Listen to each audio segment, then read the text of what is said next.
5 word pairs that confuse everyone.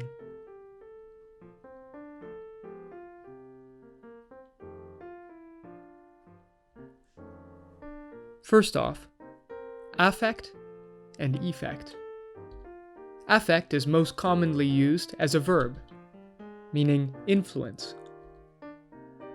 Eating too much fast food will affect your health. Effect is more commonly used as a noun, with the meaning result or phenomenon. Listening to classical music can have a calming effect. This word pair is especially confusing because the meanings of affect and effect can overlap.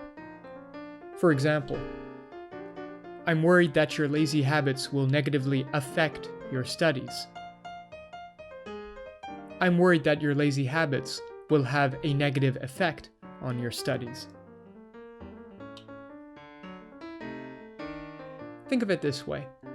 The E in effect stands for end result.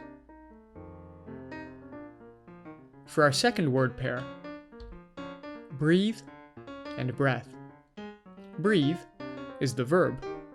Take a few moments to breathe regularly and allow your body to slow down. Breath is the noun. He held his breath underwater. Or, after the marathon, he was out of breath.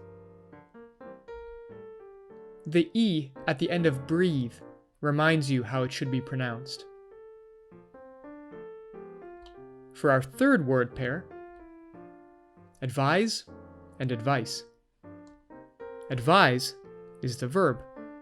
I advise you to drive more slowly. Advice is the noun. She followed her doctor's advice and took a vacation.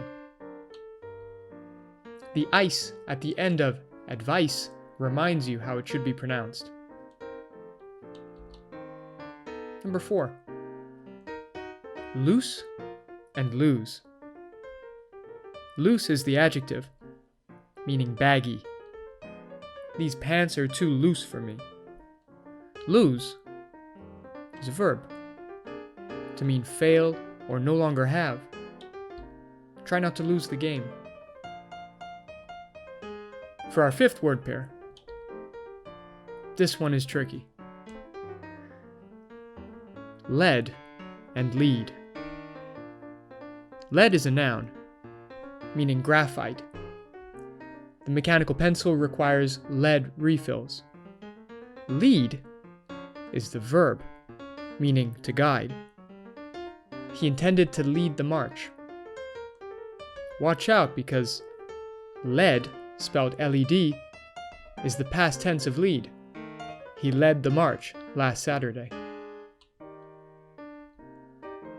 These are the 5 word pairs that confuse everyone. Except you, now that you've seen this video.